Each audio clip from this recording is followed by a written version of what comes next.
Hi bookmark besties, welcome back to Whispers of Whimsy, where we dive into magical worlds, unforgettable characters, and stories that steal our hearts. Today, let's talk about a fantasy novel that asks, what if the big, epic adventure was just chilling out, opening a cafe, and learning to like yourself? Legends Lattes is what happens when a battle-hardened female orc trades her sword for a French press. It's cozy fantasy, but with muscle, steam, sass, less blood, more cinnamon rolls, and still plenty of tension. It's not about saving the world, it's about saving yourself. With good coffee, found family, and just little flirtation over pastries. So here's the setup for this one. Viv, a tough-as-nails orc mercenary, walks away from years of adventuring to open the first coffee shop the city's ever seen. She doesn't know how to run a business. She barely knows how to make coffee. She just has this dream, this vision of peace, of pleasure, of choosing herself for once. And somehow, she starts building it. With a shy succubus carpenter, a nervous baker with a rat tail and magic hands, a bard who talks too much, a cinnamon roll gnome who brings in the crowds, oh, and a little cat that refuses to leave. Because of course. It's not fast-paced, it's not twisty, there are no evil emperors or chosen ones, but it works because of how it feels.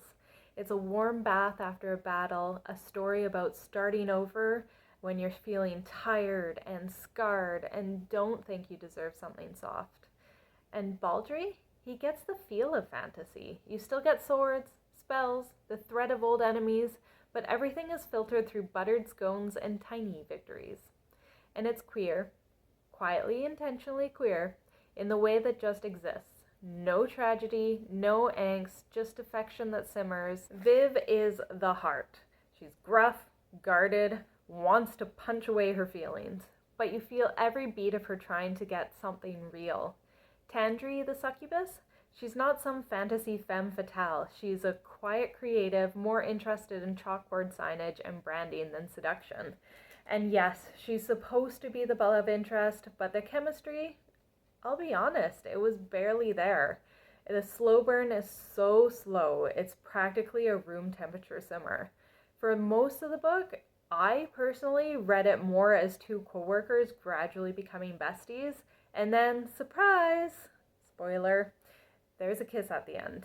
It's not bad exactly, it just doesn't build the kind of tension that makes you root for them. The romantic payoff feels more like a narrative checkbox than an actual spark.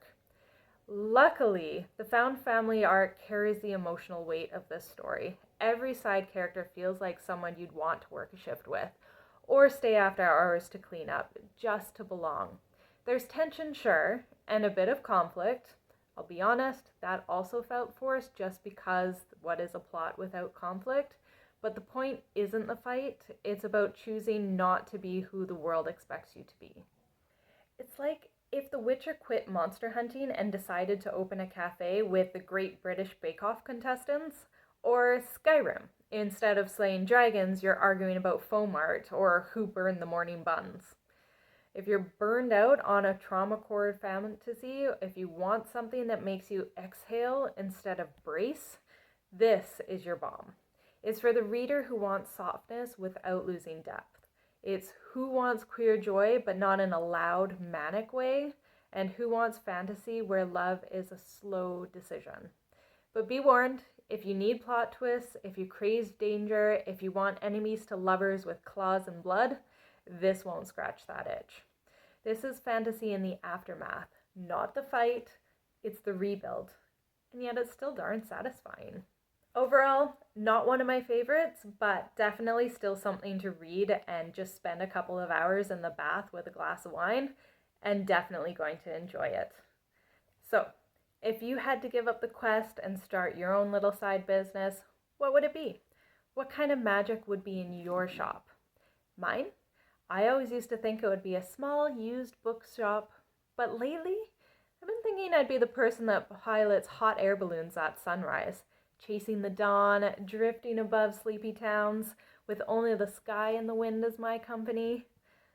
Drop yours in the comments. I'll be there. judging your foam art.